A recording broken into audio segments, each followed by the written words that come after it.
World War I, 8 million dead, 21 million wounded, 2 million missing in action, $180 billion spent. And the best explanation of why the nations of Europe went to war and sacrificed so many men was this: they wanted to.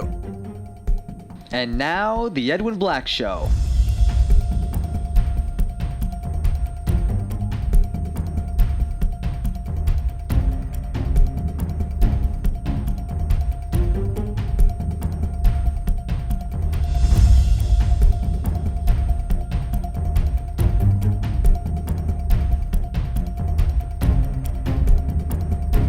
Sponsored by the Books of Edwin Black, available on Amazon and at booksellers worldwide.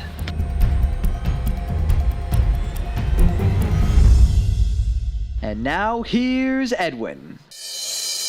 Welcome to the Edwin Black Show. I'm Edwin Black, investigative journalist, historian, and author of IBM and the Holocaust and the Farhud, Roots of the Arab Nazi Alliance in the Holocaust, which describes a bloody and animalistic massacre in Hebron in 1929, and then another one in Baghdad in 1941, both similar to the ones we saw unfold in Israel last month.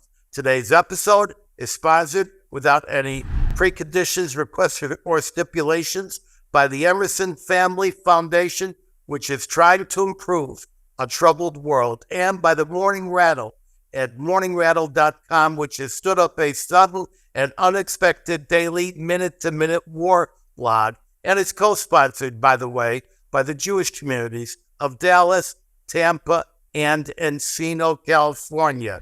Today, we welcome guests from across America, including our 4 watch parties in the Villages, Newton, Mass., Chicago, Illinois, and Tampa Bay. Overseas, I see viewers logged on from Australia and New Zealand again, thank you. Japan, Holland, France, Italy. I see Spain, Germany, Belgium, Greece, South Africa, Great Britain, Canada, Mexico, I'll be there soon, Brazil, Argentina, India, and, of course, Israel, also known as Am Israel Chai, as well as other countries. If you have a question limited to today's terrible, unnerving topic, place one short sentence in Zoom's QA feature. Today, like our brothers and sisters in Israel and on campuses and street corners of the world, I and my team are on a war footing. We have stood up a minute-to-minute war blog at themorningrattle.com, and we are working in many other ways, publicly and privately. Announcements. At the Edwin Black Show and our companion YouTube site, we have just released more upsetting, illustrated episodes. Our first Swords of Iron war coverage, which was done just a few days after the 10/7 massacres, that is now out. It includes the dramatic monologue requested by so many of you, and thank you, Steve and Rita and others, for the inspiration to persevere. Second, we released the tragically validated episode from June of this year, Farhud Day 2023, Where Next?, in which I commemorated the 1941 Arab Nazi pogrom in Baghdad and asked, where might such a monstrous bloodletting happen next? In that episode, you will hear me say it won't happen in Morocco or Syria, but more likely in Israel and or the United States of America. Vindication is a knife historians race toward, a painful encounter. In my business, it is not a cue for braggadocio as much as a burning reminder that the harpoon of history is unrelenting and inescapable. We cannot outrun it.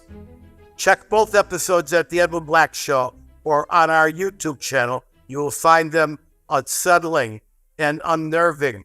My tour continues, most notably just a few weeks ago, I flew to Southern Methodist University in Dallas.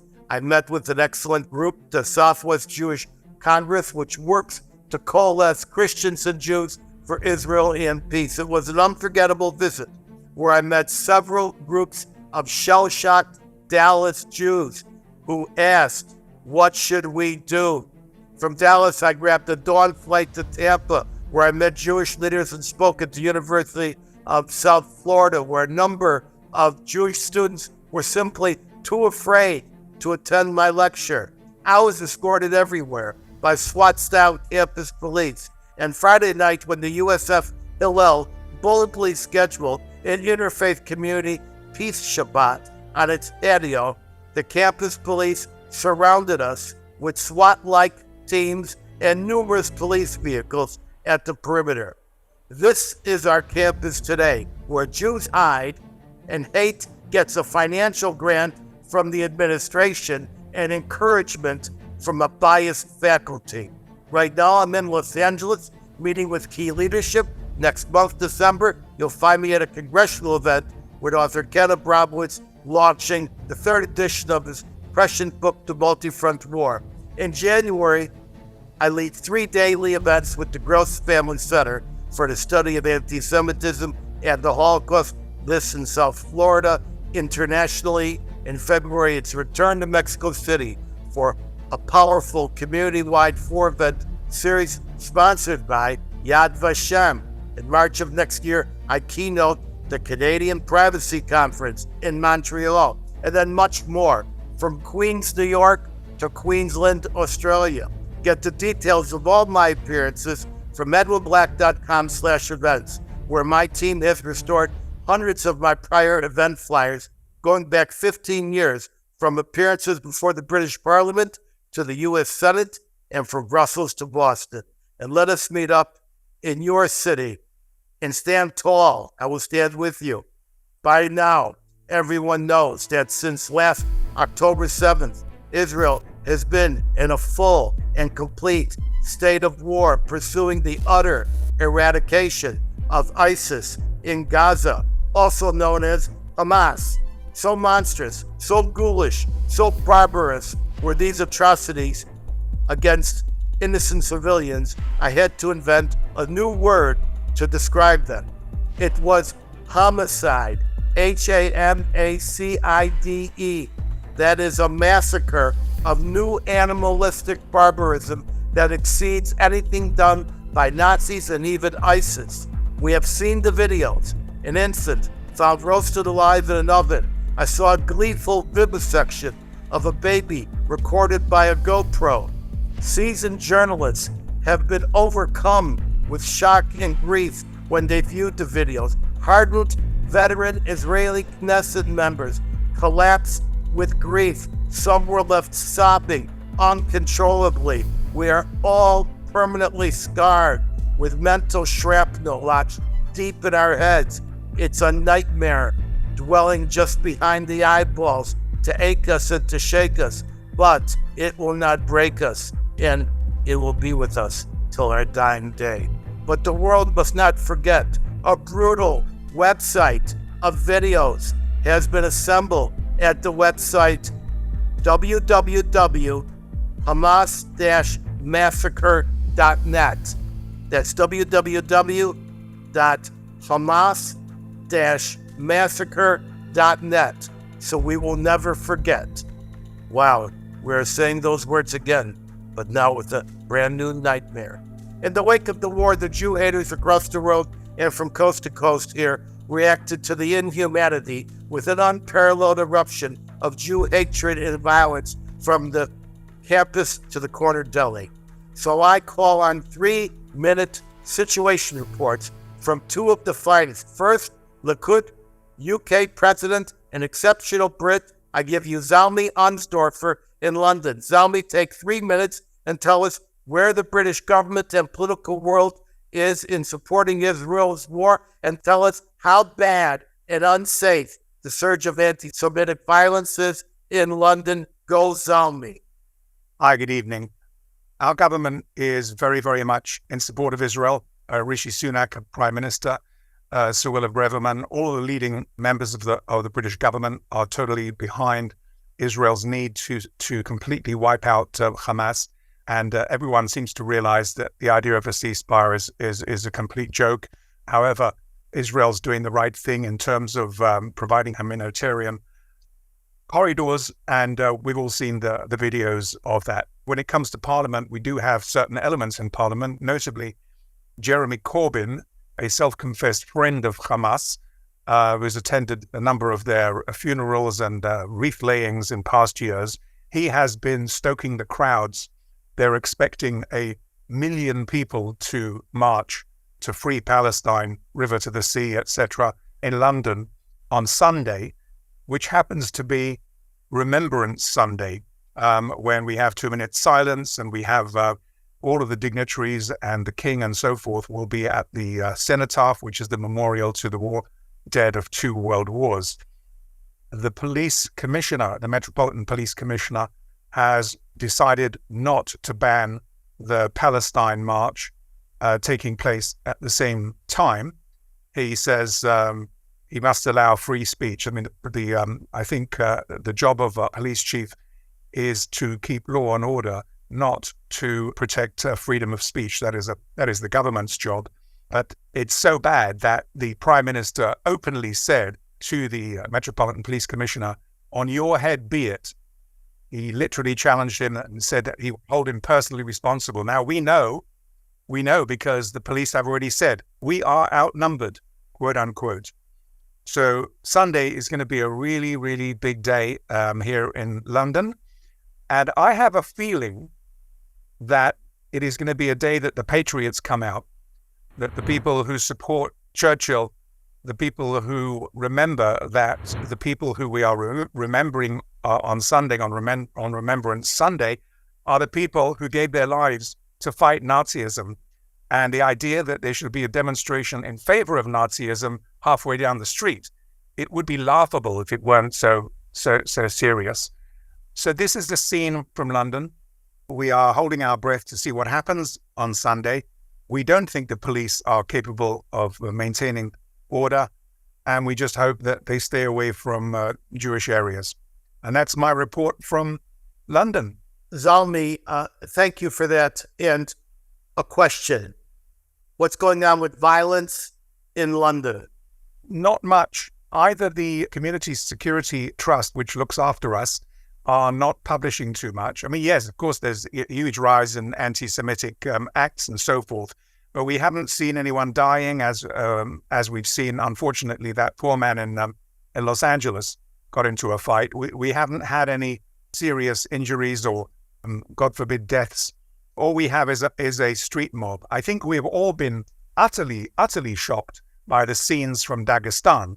That was probably one of the most horrendous scenes that one could imagine seeing since the Kristallnacht, where you have an absolute mob of thousands of people trying to find a Jew that they can tear apart limb by limb.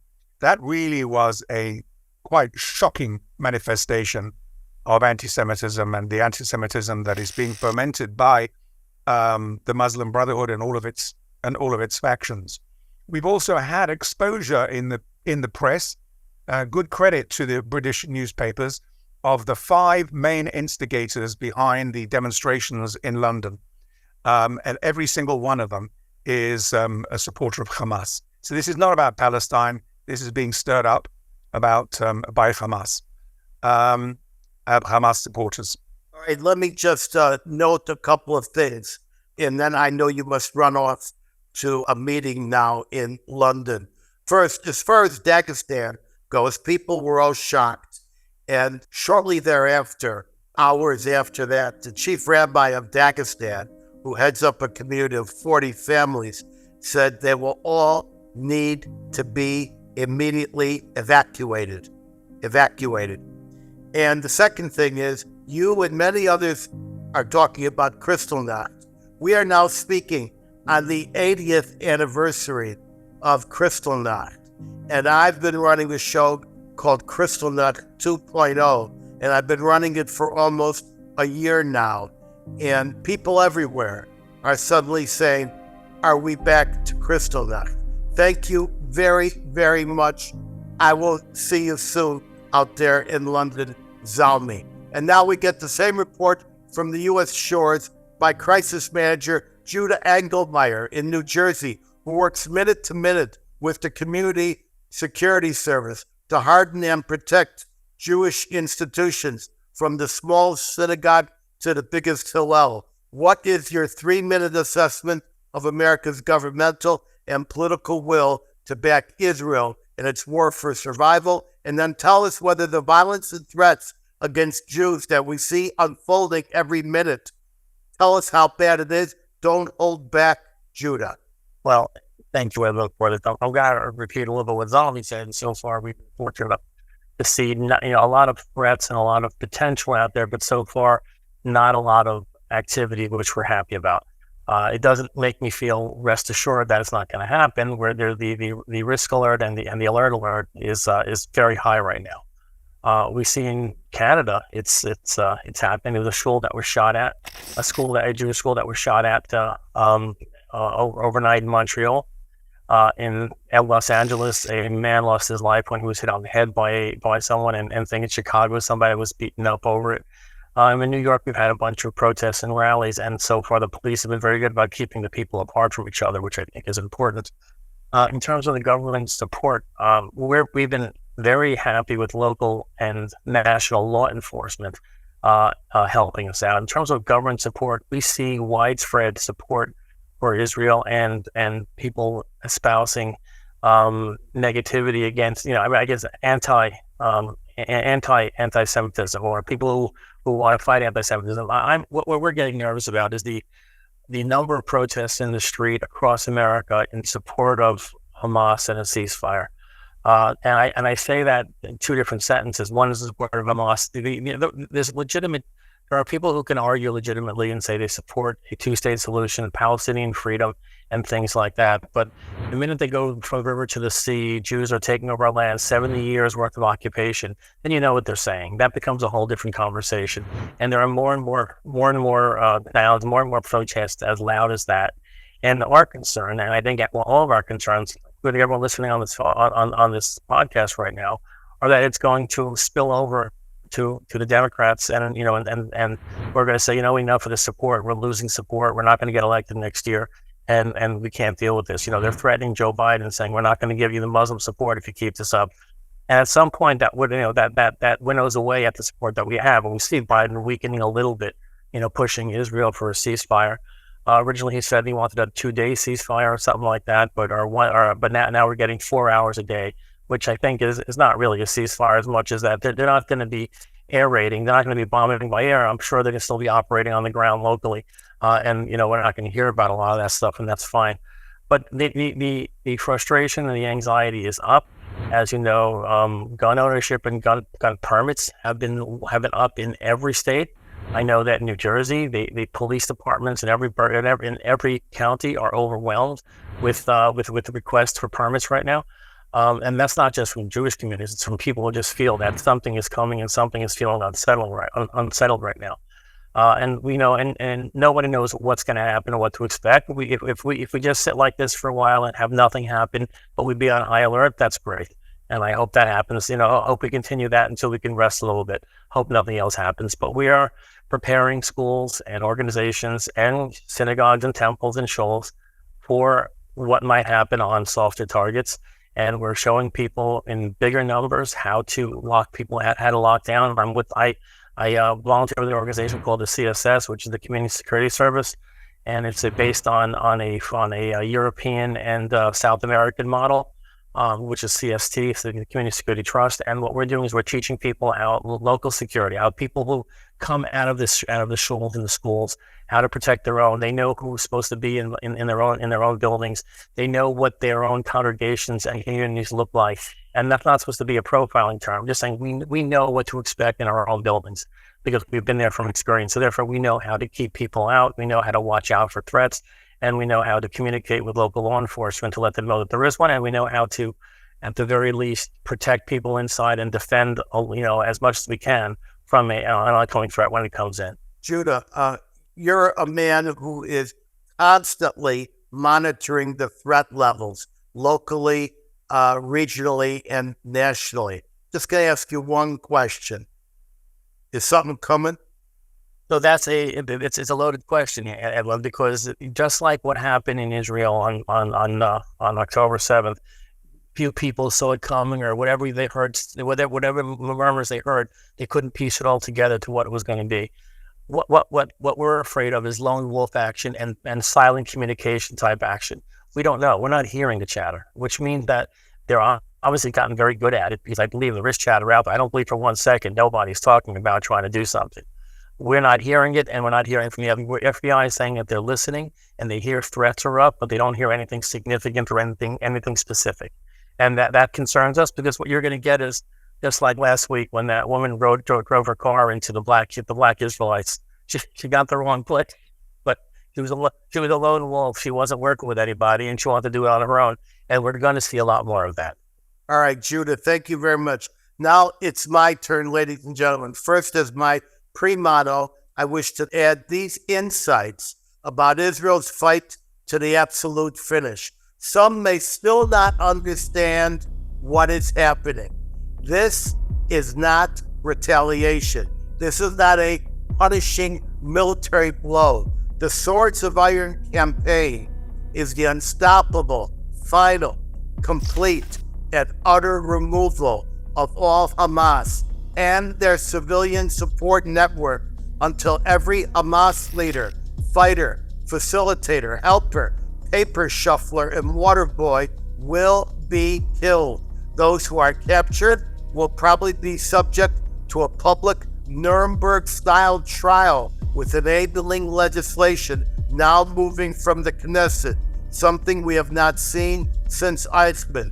The ones that escape, they will be hunted down over a period of years by a special unit known as Neely, which will one by one assassinate them, whether by small bombs suddenly attached to their cars by operatives on motorcycles or snipers or 1,000 other ways. Sure and swift, the Mossad will do its duty.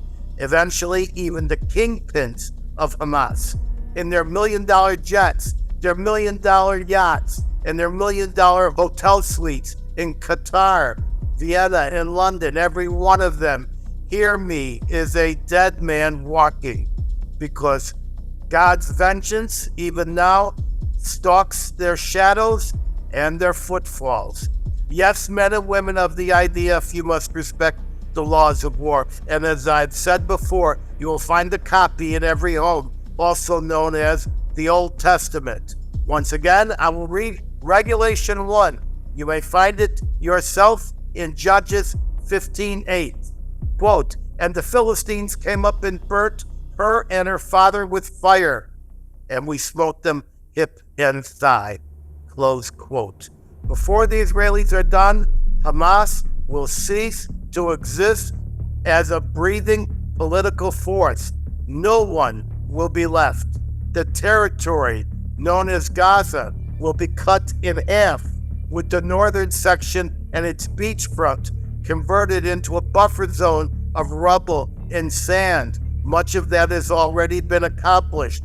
Israel will patrol the strip for years and intervene in any resurgence of a military threat, just as they do now in the so-called West Bank, authorized under the international agreements known as the Oslo Accords.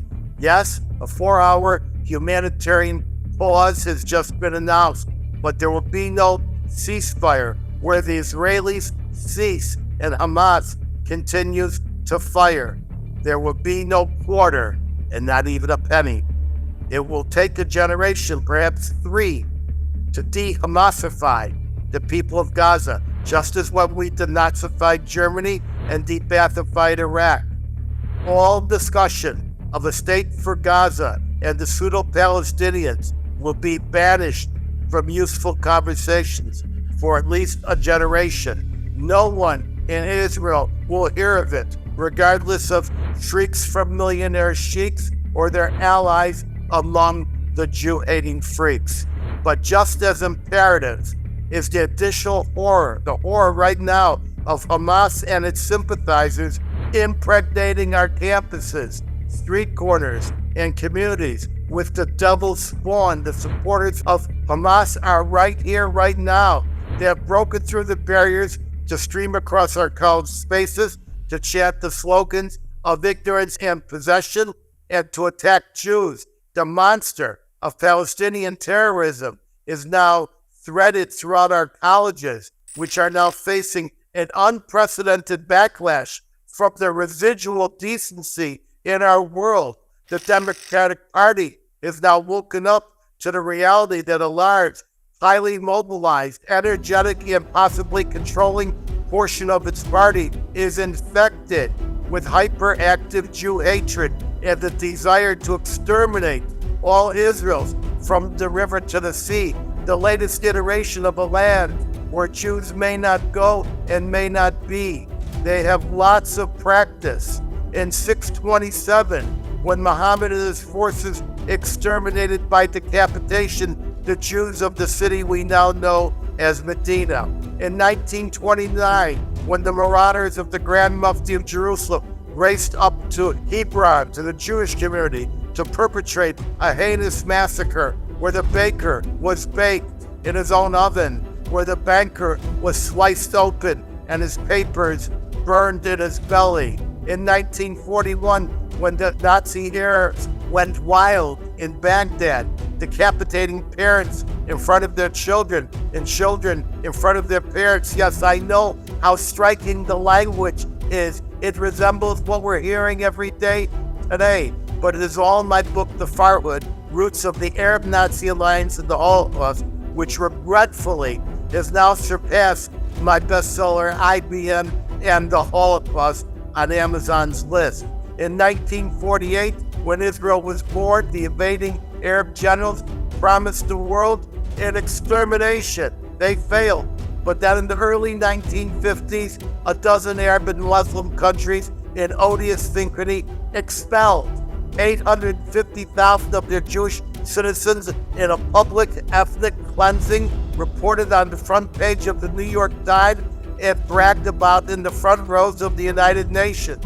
They tried again on October 7th. We know the battle cry.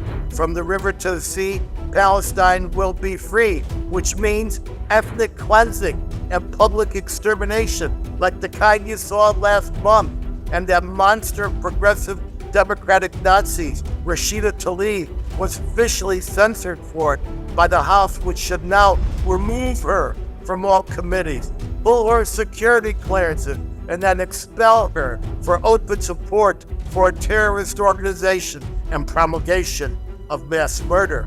Hey squad, here's an update for you. Try this new chant.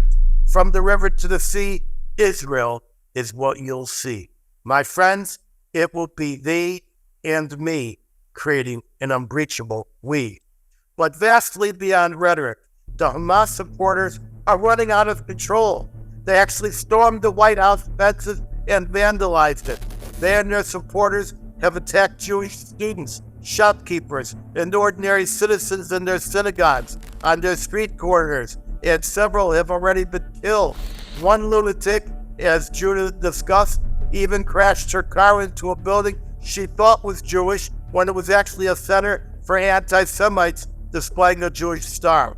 Remember, a Palestinian terrorist assassinated a U.S. presidential candidate, Robert Kennedy, on the campaign trail. That was Sirhan, a Palestinian who did it because Kennedy supported Israel. Jews are afraid everywhere, asking if they should come to their temples and even if they should remove their mezuzahs from their doorposts. Don't you dare. You take those down, and I promise you'll be replacing them with yellow stars. This is no emergency. This is no ordinary crisis for American Jewry.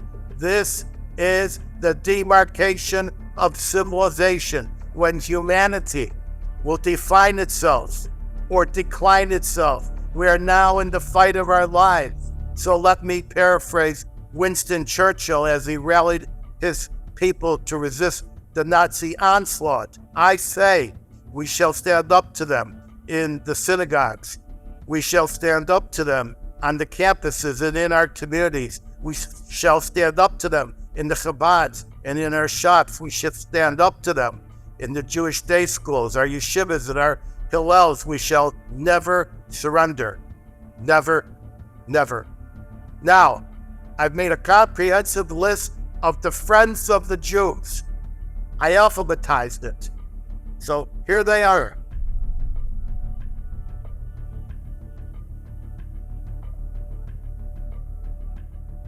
These are the friends of the Jews. Remember that. And when the chronicle of our travail and awakening, our triumph of survival and return to goodness is set down in ink, future generations will say, this was American Jewry's finest hour. And it was an hour we didn't rent it. We owned it.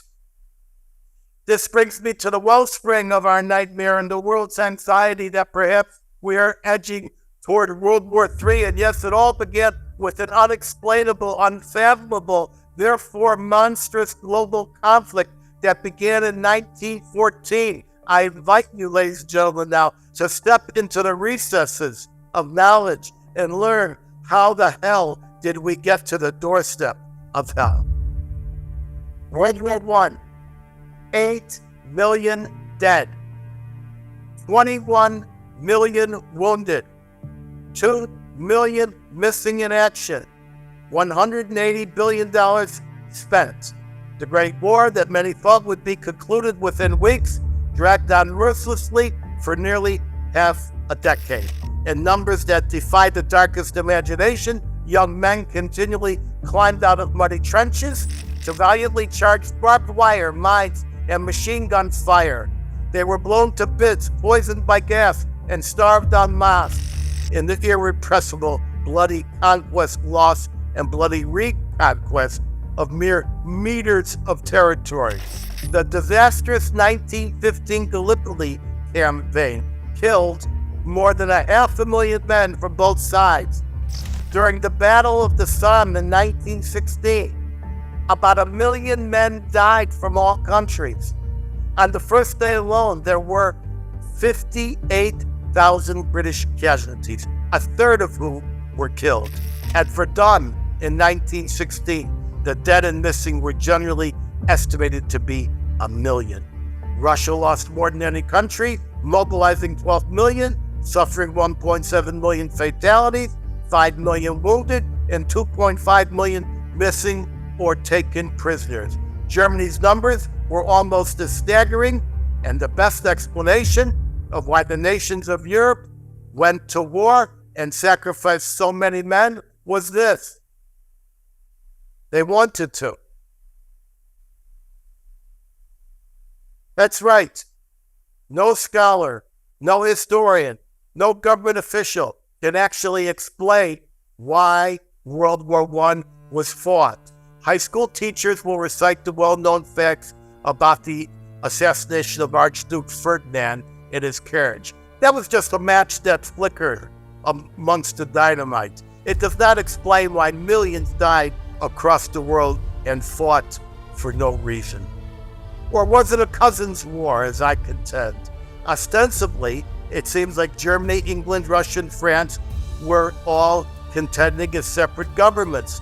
But these countries were all monarchies, and many of them were related. Kaiser Wilhelm II of Germany, King George V of England, and Tsar Nicholas of Russia, they were all cousins. The Ottoman Empire, the sixth man of Europe, under the shaking hand of Sultan Abdul Hamid, also known as Abdul the Dam. Well, they just joined in so they would not be left out. None of them could wait to flex their military alliances and conquer petroliferous spoils of war. These spoils were indeed the oils and captive toils of the Middle East, plus cotton and foodstuffs. In sheer geographical dominance, the ability to move men and materials from the Indian subcontinent to the Middle East to the far corners and crevices of Europe, that was worth a war. In England, they lamented, quote, "Oil don't grow in England." It did not grow or flow in the Middle East for years, but they had the geological reports, and they knew that one day it would. So the first major military campaign of the war was the British invasion of Iraq up through Foul Island, the so-called Meso campaign, No one even knows who authorized the invasion. It seems to have been green-lighted by colonial rulers in British India, with ships on the shore and boots on the ground before the War Cabinet in London even voted. So the war was on, just because. When British forces finally reached the podium in Baghdad, the commander proclaimed, "Our armies do not come into your cities and lands as conquerors or enemies, but as liberators." How is it possible that the same words, separated by generations, were uttered by American forces in the same place when we invaded Iraq in 2003? We come not as conquerors, but as liberators. Eventually, America joined World War I as well. The high school teachers will tell you Wilson entered the war because the Lusitania was sunk by a German torpedo. But that was 2 years before we entered the war.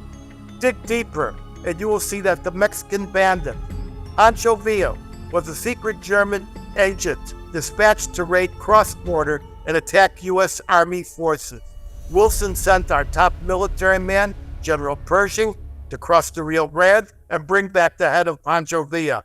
This Pershing failed to do, thus creating the legend of the outlaw Pancho Villa. But seeing the U.S. was militarily weak, all bluster and no muster, the Germans sent the infamous Zimmerman telegram promising Mexico that if they joined the war against the U.S., Germany would prevail and return Texas, Arizona, and the other U.S. states, which were ceded after the Treaty of Hidalgo in 1848.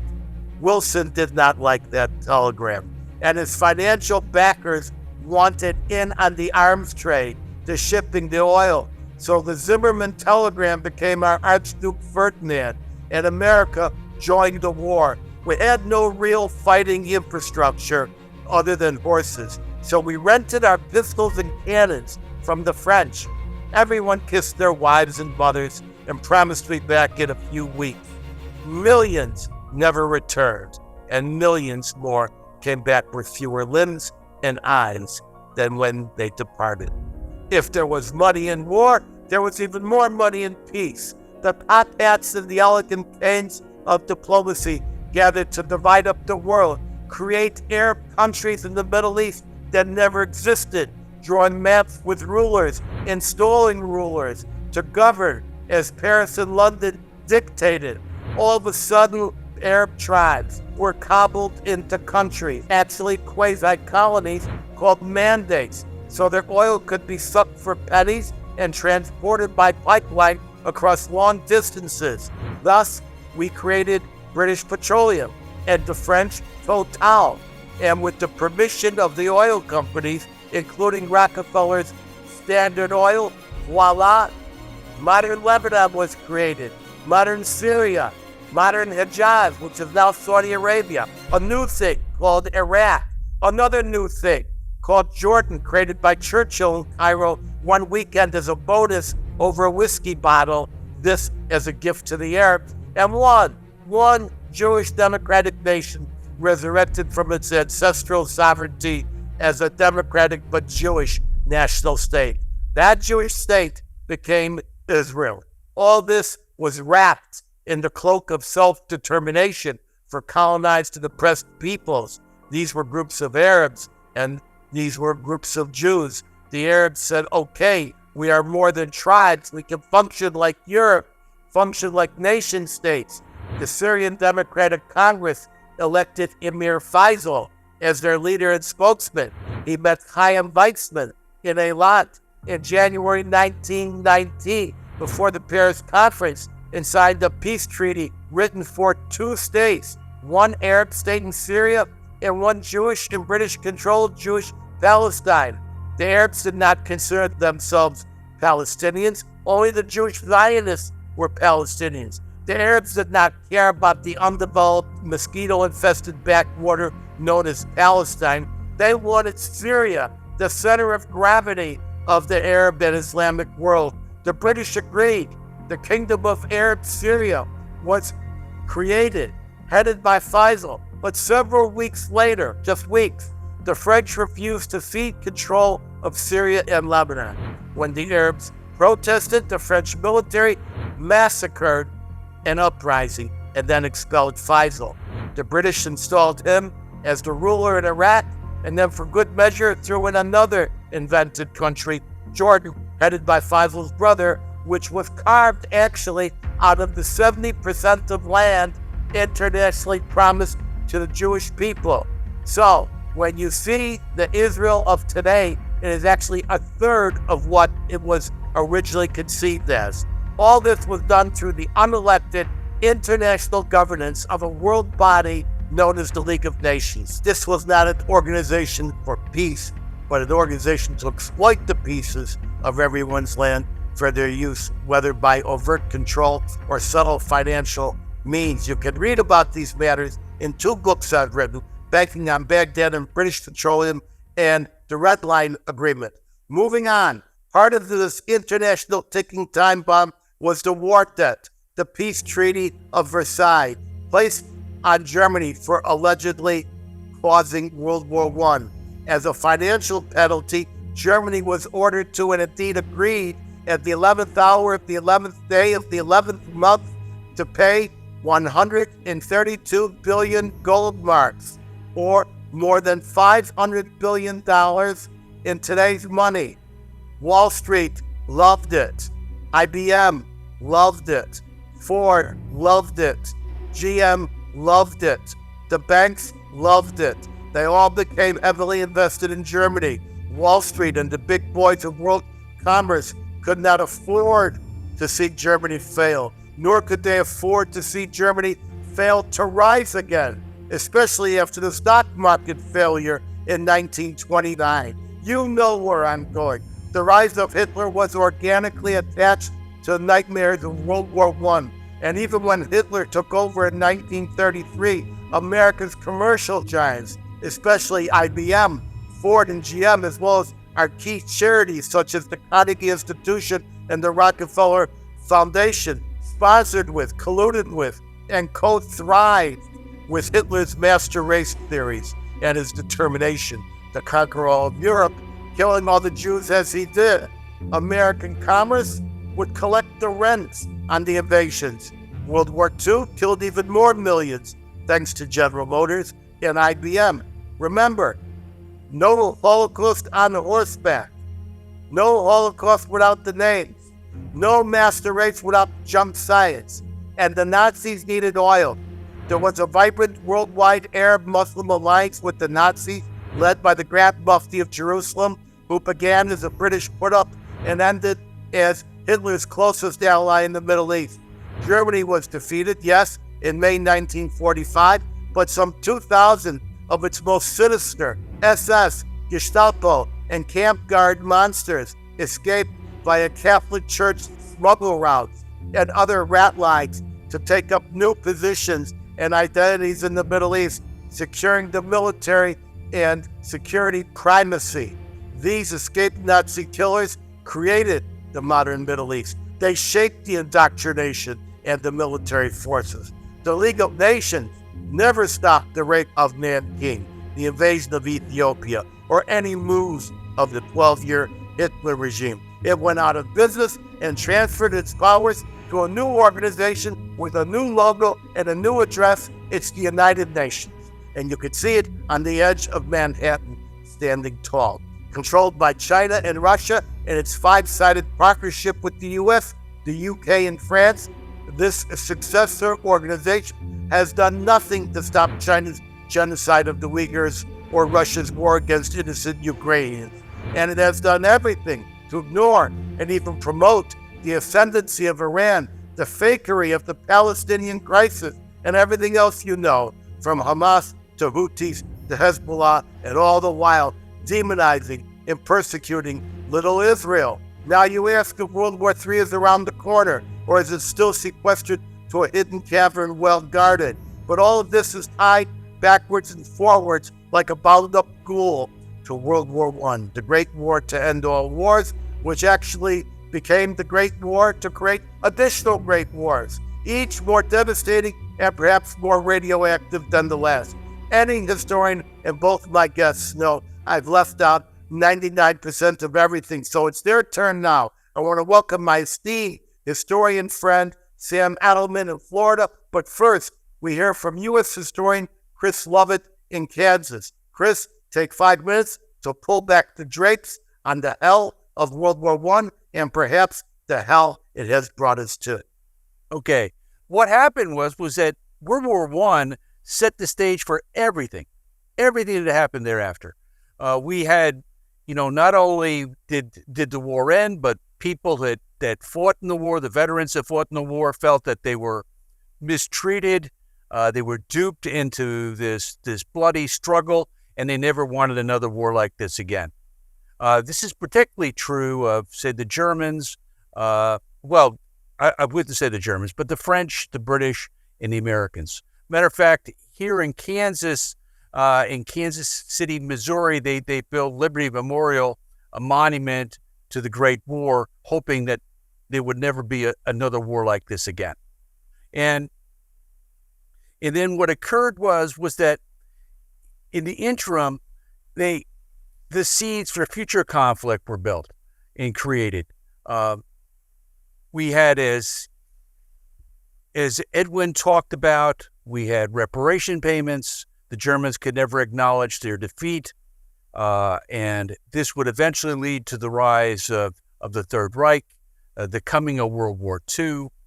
Hitler said that who will remember the Armenians about a week before the outbreak of World War II? And what he was referring to was the destruction of the Armenians in 1915 by the Turks. And who really recalled them? Whoever thought something like this would happen? What happened to the Armenians was basically a foretelling what was going to happen to others when nations have gone to war again in a total war state. Even though there were warnings about this, Ivan Bloch, a Polish Jewish writer who was a friend of Nicholas II, wrote a book called The Future of War, in which he predicted that World War I or a future war would lead to the total destruction of most of the monarchies of Europe. As Edwin discussed, World War I led to the creation of the modern Middle East, where states were created ab nauseum out of nothing. Faisal was driven from Damascus and eventually becomes king of Iraq, who would then be, his family would be murdered in the 1950s.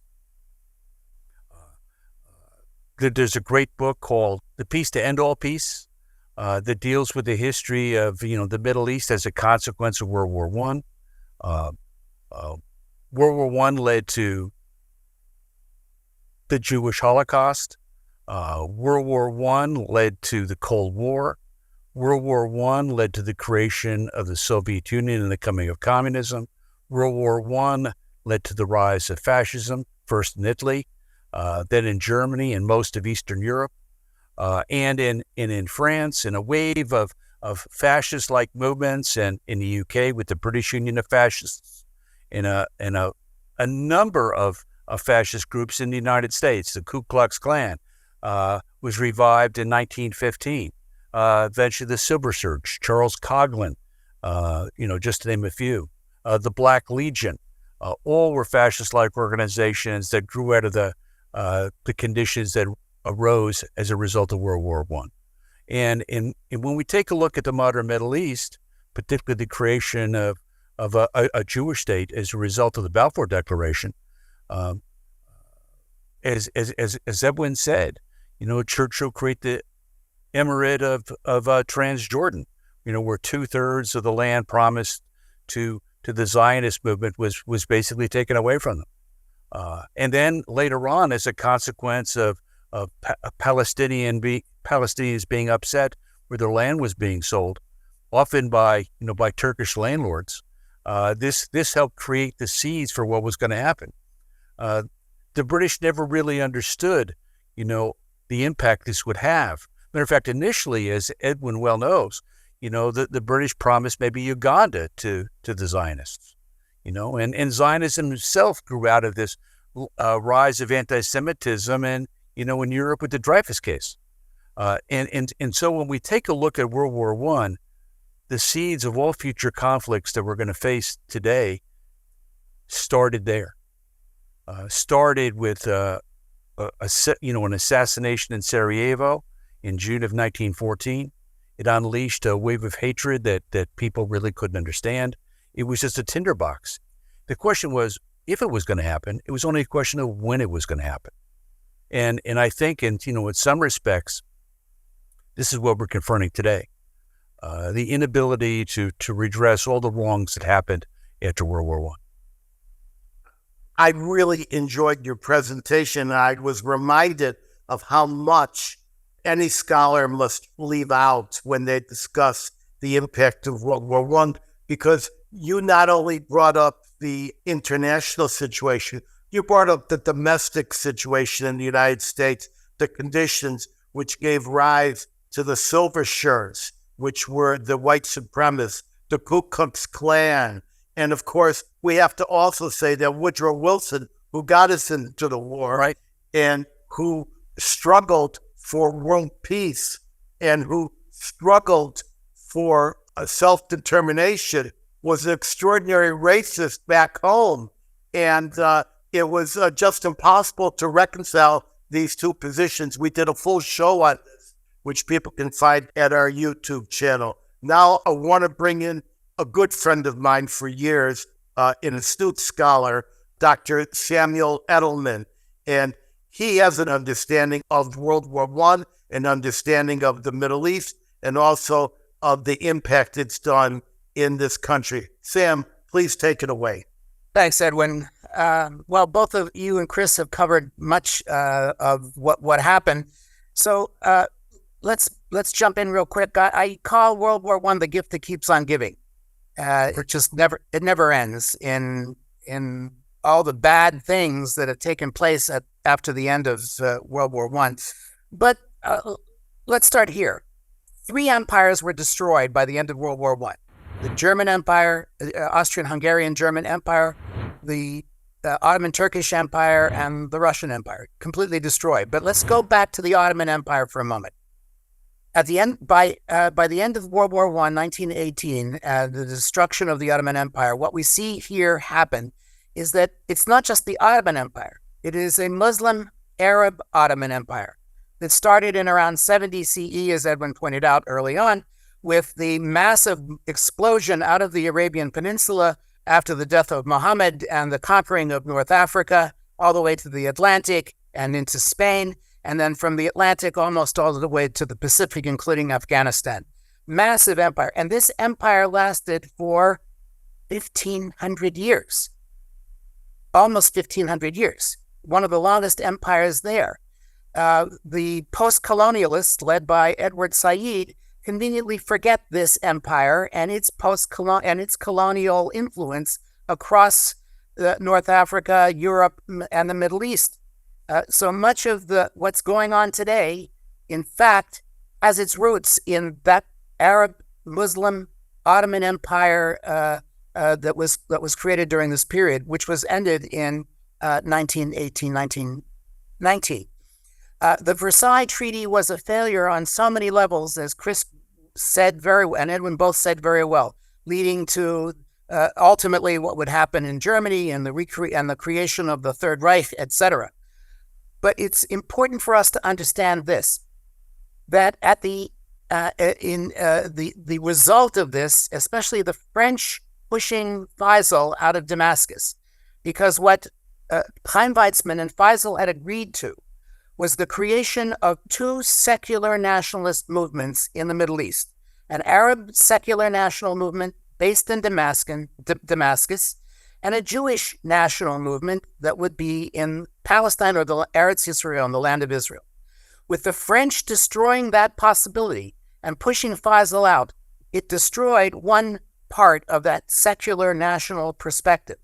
And it left open a fallow ground, so that in 1928, in Egypt, a small group of Islamic intellectuals began to come up with this concept of recreating the caliphate, recreating the Arab empire, the Muslim Arab empire that was lost in 1918, 1919.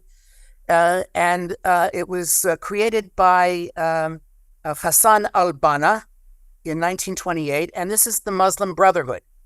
It was Hassan al-Banna's concept of wanting to return to a governance of the whole area through the Quran and Hadith, a melding of religion and politics into one unified kind of structure, which is the basis of Muslim rule prior to that, and the desire to have this kind of structure in place of the national structure that Faisal had agreed to with Chaim Weizmann. So this is the critical moment, 1928, with the creation of the Muslim Brotherhood. One of the other ideological proponents of the Muslim Brotherhood was Sayyid Qutb. He was the author of Signposts in the Road. This became a template for modern Sunni militancy. And in fact, it also became translated into and used in Persia, and Khomeini himself embraced the ideas of Qutb and al-Banna, even though they were Sunni and he hated the Sunnis. He still took the concepts that were embedded in the Muslim Brotherhood and translated them into the current Iranian revolution, Iranian religious revolution. They were opposed to a secular Arab nationalism. They wanted a religious Muslim revolution. And Hajj al-Amin Husseini was its major proponent in Palestine and among the Palestinian Arabs and the Arabs in general. And interestingly enough, there was literally a civil war going on in Palestine prior to the creation of the State of Israel between the supporters of this Islamic vision and Husseini and the followers of the Nusaybi family, who were supportive of a national, secular Arab nationalism that would work in cooperation with the Zionists. That movement set in place what we have today in Hamas. Hamas is in a direct line of with the Muslim Brotherhood, and every bit of both al-Banna and Qutb is represented in the Hamas Charter. That Hamas Charter, promulgated in 1988, paralleled a rise of the Islamic Brotherhood in Egypt, and which ultimately led into the downfall of the Egyptian government, and from then led into the Muslim Brotherhood taking over Egypt for a brief period of time. The direct line between the Islamic Brotherhood and Al-Qaeda is clear as well. In Saudi Arabia, Al-Qaeda and its leadership directly took from the Muslim Brotherhood and al-Banna and Sayyid Qutb, and embedded in their ideology is this as well, and ISIS is a direct follower of that. So those, my colleagues in the area of Middle East studies, who are for the most part jerks, have embraced that perspective and have used that differentiation here to foster a kind of approach in Middle East studies, ignoring completely all the other history of Arab colonialism in the Middle East. So we see here World War I creating the basis of everything that we saw happen on October the 7th and continues today. And on the college campuses, one of the problems that we face is a twofold assault. One is the billions of dollars coming from Arab oil wealth, from the Persian Gulf, from Saudi Arabia, etc., that has been invested in American universities, mostly the Ivy League universities, to foster institutions which push these perspectives on college students, and has created a generation of Middle East experts ignorant of the reality of what was really going on in the Middle East. They're eviscerating all the wonderful work of Bernard Lewis and other scholars who preceded them and turning Middle East studies on its head. And that's part of our problem. And the second part of our problem now is that Hamas also has taken over the college campuses, especially Students for Justice in Palestine, Jewish Voice for Peace, and all these other groups. And I'm going to stop here and turn it back to Edwin. And the last thing to say is time for the world to begin to look at the whole of empire building in the world and its impact, and especially to re-examine the long-term 1,500-year impact of Arab empire colonial building and the desire for the Arab world, and especially the Muslim world, to return to their control and their empire, including to return their control of parts of Europe. Well, I really don't know what to say. It takes a lot to impress me. But I was riveted by Sam's presentation, and it opened so many doors of knowledge, of wisdom, of insight, just as Chris's did. But the entire plateau of consequence of World War I and the Muslim Brotherhood, and I would just add some molecules to an excellent presentation, and that is that ISIS also said, we're here to defeat whatever Sykes-Picot. There was a secret agreement, which isn't too secret anymore since Wikipedia's got a hold of it, called Sykes-Picot, in which France and England divided up the Middle East and decided who would have a sphere of influence, where the oil would be, and who would have a national state. And this actually took effect, even though they said the agreement would not be honored. Ultimately, the League of Nations more or less followed their game plan. And I remember when ISIS said, here are the lines, and we're erasing these lines. I would also like to say that Faisal, when he was denied at the Paris Peace Conference, stated, we're not just a bunch of Arabs in the desert anymore on camels and donkeys. He said, we have access to railroads. We have access to modern telegraph. You'll be hearing from us. And that's exactly what happened. It's painful to listen to the insights of Sam Edelman and hear how much has sprung from this satanic World War I, where so many millions died, and they never even knew why they died. They didn't know why they fought. It was all run by rhymes and jingles. We want you. And they said, let's go. It's the thing to do. We'll be back by Christmas. All that Sam has done is convinced me that we need 5 more episodes on World War I. And I totally agree. yeah, because people need to understand, where did this come from? It was created. It was created by greed and military monstrosity. All right, well, let's go to the questions. So first we have a question here from the watch party in Chicago that I will answer. I've got 5 questions like this one, but people are terribly upset by the awful remarks of Barack Obama. And I would just say that when he claimed there's blood on all of our hands, and he said that this was facilitated by Israel in some way, it was just a bright exposition of his anti-Israel bias that I knew and others knew when that UN resolution was passed. I believe it was 2335, declaring that Israel was occupying the land. And so many people who were formerly friends with Barack Obama have risen up.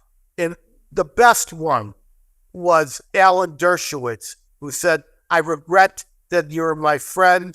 You are an enemy of the Jewish people. I regret that I entered your office, that you called upon me, that I worked with you.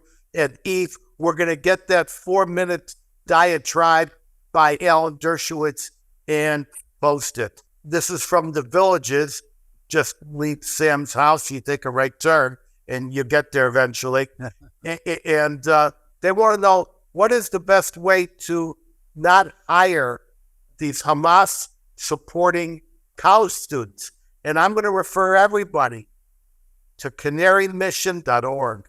And this is the single most effective platform that the protesters fear the most, because it correctly identifies all of what the enemies of the Jews are saying with their exact words, their exact videos, their exact tapes and photographs. But what's happening now, and I say this knowing that Chris Lovett was a professor at an esteemed university in Kansas, and I appeared with him there, that Sam is part of a network of scholars. And I'm going to ask Sam and Chris to chime in. There's been a whole rethinking of the university as a palace of knowledge. And I want to say to both gentlemen something I've said before. I lectured at one of America's most prestigious universities last month, and not a single student knew what the Normandy invasion was. And neither did they know whether Dresden was a city or a pastry. And because these guys are so involved in their life in academia, Sam, has everything got to change? What's going on? Edwin, from the moment I became executive director of Scholars for Peace in the Middle East, and then when I left there to work with Israel on Campus Coalition, I've been working with a bipartisan group of Congress people and senators on this issue. There is a thing called Title VI under the National Defense Education Act, which empowers and funds Middle East studies programs as area studies. And the goal of area studies is a good one. It's to train young men and women in foreign languages and to give them the ability to understand the context of the countries that they're ultimately going to be working in, either as journalists or as foreign service people or as military people, and to give them training and background to prepare them for this kind of thing. And up until the early 2000s, that's exactly what happened with most of these Middle East studies departments, the vast majority of them. And then Arab money, Muslim oil money came in, flooded all these universities in England, the United States, Canada, South Africa, South America, all over the place. Billions, literally billions of dollars. And that shifted the approach that was going on in each of these departments. For example, as I mentioned, Bernard Lewis. Bernard Lewis was considered the dean of Middle East studies, and he was an excellent scholar, and Fouad Ajami, another excellent scholar. And both of those had been literally running and moving the association, Middle East Studies Association, in a very positive way to develop training for these young men and women across the board.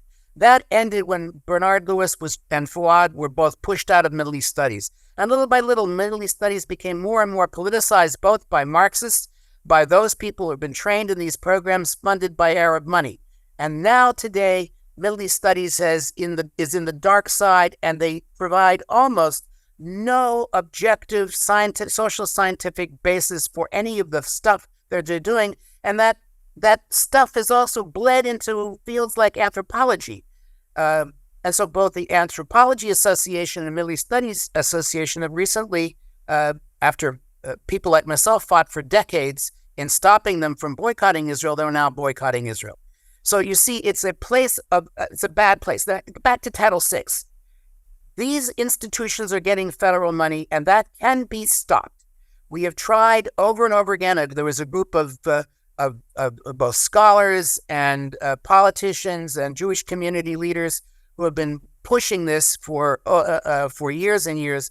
And we thought we had agreements to begin the process of doing that. And then Congress changed over, and then Congress changed back. There's an opportunity here for those of you to talk to your local Congress people and your senators and push the idea that part of the American problem and the European problem is we now have a generation of essentially ignorant Middle East studies experts who have been biased by postmodern visions of that are for the most part crap, that there is no truth, there is no objective truth, there is no scientific truth at all, and who have, because of the work of Edward Said, literally ignored the 1,500 year of Arab colonialism's impact on the area. Once again, a dazzling presentation by Sam. Sam, stop dazzling me. My eye is hurting already. So I'm just going to make two comments. One, it's interesting. This fake lie that Israel is a settler colonialist state when Absolutely. we know that the settlers, the invaders, the occupiers, and the colonialists were the caliphate that came up from Mecca. And of course, what's a colony? A colony sends stuff back. Israel's not sending anything back. And so they took all of this land. Now, you made some interesting remarks about Title VI. And I want to tell people, the only thing we can do now is file lawsuits. Yes. And in the lawsuit department, there are two groups that have primacy. One is Stand With Us. That's one word. Stand With Us. They have this Sadolf Legal Center, although I understand it was the Emersons who put it together. And we have the Brandeis Center. Those two are the masters of Title VI, and they are suing, and they're suing vibrantly. And it's something that everyone should be aware. Edwin, let me just interrupt you for 1 second and to differentiate here, because there are two Title VIs, and that's confusing. One is a side Title VI under the National Defense Education Act that empowers Middle East studies and area studies. There's a second Title VI, which Ken Marcus and Elisa Lewin and the great people at Brandeis and the great people from Stand With Us have been involved in, and I was proud to work with both groups when I was both at SPME and ICC. And the other Title VI, Ken Marcus was successful in getting the Dear Colleague letter pushed forward by George Bush Jr. To college presidents that finally put Jewish students on the list of a protected class, not because of religion, but because of ethnicity, which was very important. And Ken has continued to do that through many different administrations, both whether you like Obama or not. He also kept this going after Bush was out, and it was redone again under Trump.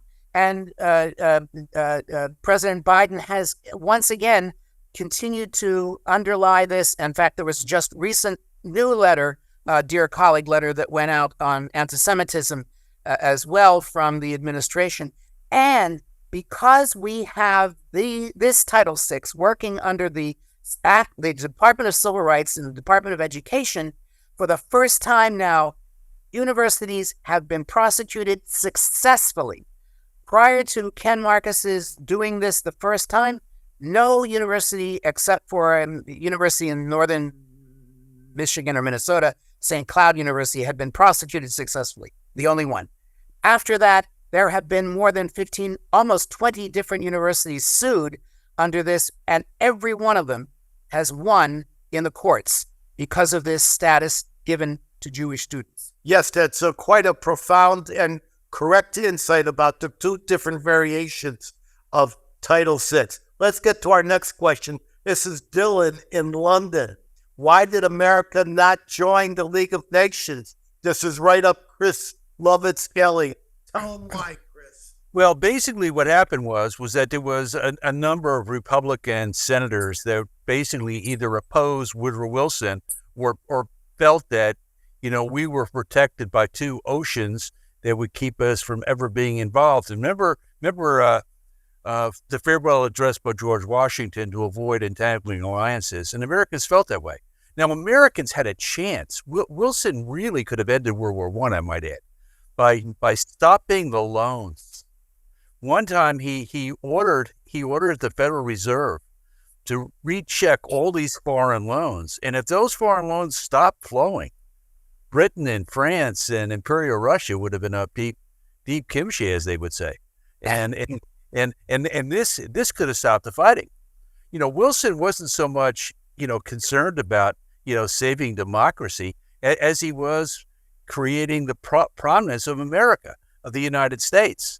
You had the nexus of economic growth and power moving from London to New York. Who was the only power that came out of the war smelling like a rose? Would be the United States. And I might add that we didn't mention here, some of these groups in the Middle East wanted the United States to be involved in what was going to happen. And Wilson wanted nothing to do with anything like that. They just put up their hands. The only state, I'd like to add this and get back to what happened in the Middle East, was the Turks were the only state that revised the Versailles settlement. They rejected the Treaty of Sevres, and they went to war and defended their interests against the Greeks, who were encouraged by Lloyd George. Take as much as you want from from the Ottomans in Anatolia. And then we had something that has never really happened before, was a mass population exchange in 1922 and 23. Muslim Turks that lived in Greece were now being sent to the Anatolia. Greeks that lived along the sea coast were driven, who've never been in Greece before, now were sent back to Greece. And in some respects, when you look at what's happening in the Gaza Strip, you may want to think about something like that. I think you're quite right. Now, I believe it was the Treaty of Sevres that actually finalized the Turkish, let's use the word, final acceptance of the dismantling of the Ottoman Empire. Right. And then it was revised with the Treaty of Lausanne. Okay. Sam, was it Lausanne? No, Sevres was the acceptance, but Chris is right. There was an addendum at Lausanne that additionally just recognized what Ataturk had done. Now, there's an interesting regional insight here. You got a guy in Kansas. He says, you're in deep kimchi. And we have two guys on the East Coast. And I don't think that they would use the same phrasing, deep kimchi. But we'll leave that for another day. We have to get to a Korean restaurant out by you in Kansas. Now, here's a question. Is the Gaza population a complicit population or innocent civilians, as you said last time? I do not believe that there are innocent civilians in Gaza. I believe that it is, as I said 2 weeks ago, it is a complicit population in the same way that the Germans were complicit in Berlin and Dresden. This is a population which has been raised with hundreds of thousands of youngsters going to summer camp, UN summer camps, to learn how to kill the Jews and to murder them and to become shaheeds. There's over 50,000 fighters, and each one of them has a family support unit of 5 or 6 people. So I divided them into combatants and non-combatants. But I will tell you this, every hour that goes by, just as it was in Germany, civilians and non-combatants are rethinking their allegiance to the Hamas model. 30 seconds, Sam. What do you think? There was a survey that was completed, a really good survey that was completed in Gaza by a reputable organization just a few days before the attack on October the 7th, and it was released just before that.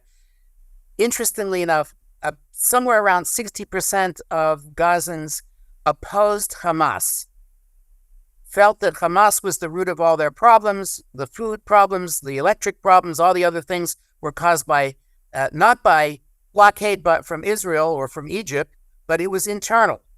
And all the other bad things that were happening to Gazans were referred to as created by Hamas. That means if 60% of Gazans are opposed, that leaves 40% are not. And that's the 40% that you were talking about, Edwin. That 40% are the core cadre of Hamas, Palestinian Islamic Jihad, and the 12 other terrorist groups. It's not just Hamas and PIG that are there. It's 12 terrorist groups. All of them, every one of them needs to be eradicated, or they're going to be forces to continue the battle against modernity, against liberalism, and against Israel. And so we've got to recognize that before this event took place, Gazans themselves, the vast majority, were opposed. And even in 2006, when the unfortunate election that George Bush Jr. forced on both the Palestinian Authority and Israel led to Hamas getting 44% of the vote, even during that, they only got 44% of the vote. And they have never had an election since then. And if an election were held tomorrow in Gaza, as we've known for many, many years, Hamas would not win. And I think this latest event many of us have been saying quietly and some even more loudly, we are doing this not just to save the lives of Jews, but the reality is that needs to happen to save the lives of Palestinians. All right, our last question, because we're running out of time. This is from Sam in Austin, Texas. What do you think about the Jews who are supporting Hamas on the campus and otherwise? I will answer that. You know, these kids are so confused. They represent no one. They are the uninformed experts on the topic that Sam alluded to.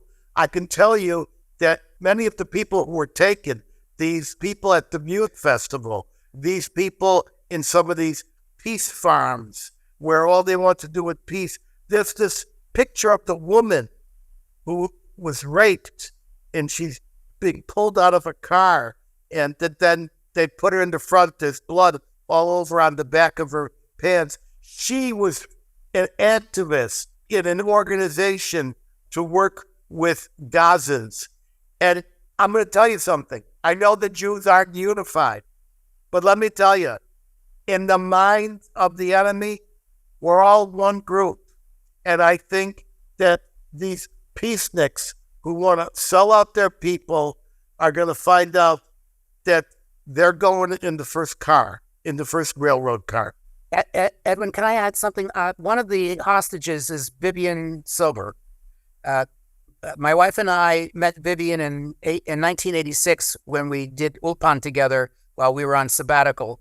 And she was a photographer. She's a very, very wonderful person. But she also was very much involved after she formally immigrated to Israel, very much involved in the peace movement and worked with B'Tselem to monitor human rights violations against so-called human rights violations against Palestinians. And she is a hostage. And this is, and Carol and I have talked to many of our friends who are in the area, who are in those kibbutzim along the border there, who've been involved in the peace movement. And believe me, that many of them are doing soul searching here. They're not ready yet to leave off their vision, but at the same moment, they're going through a significant cognitive dissonance of what happened to them, viscerally to them, and their ideology, and the level of trust now between Palestinians and Jews in the Middle East, and generally is much different than it was before October the 7th.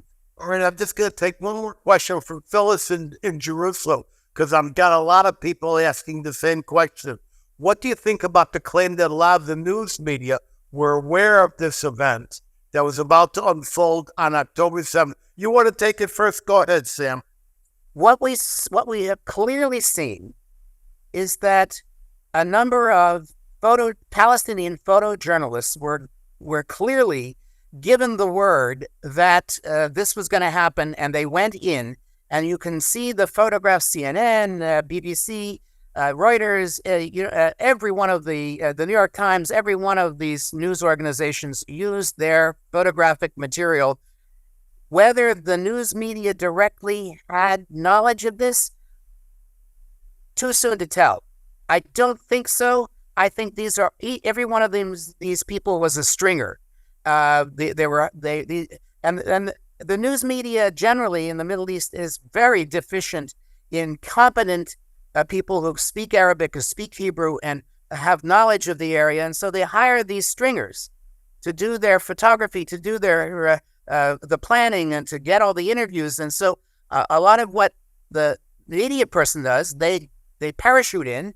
They have all these people who are pushing a perspective to get them to focus on that and not see the whole program, in part because the concept of objective journalism has disappeared in part of the problem with postmodernism, but I want to go in there. You need to do a show on postmodernism. And then, and that's what happened. So the one-to-one connection between these stringers and their embedded work in being shills for Hamas and the news media organizations that bought these photographs and used them is not there yet. That remains to be seen. Well, I think that we will recall that publishers, newspaper men, and radio men were in the dock at Nuremberg. Yes, indeed. To answer for their crimes. And when an editor suddenly gets a photograph of a crime being committed, one of the things you want to ask is, how the hell were you on site when the crime was committed? But listen, I can't do any more. We're out of time.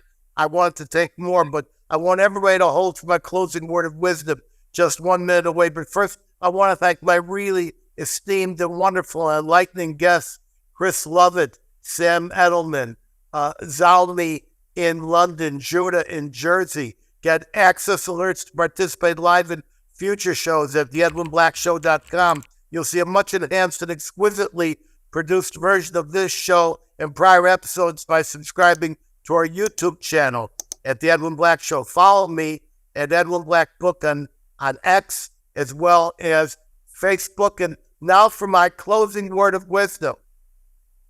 Take names, take sides, take a stand, and take courage. Thank you, world. I am zooming out. Bless you all.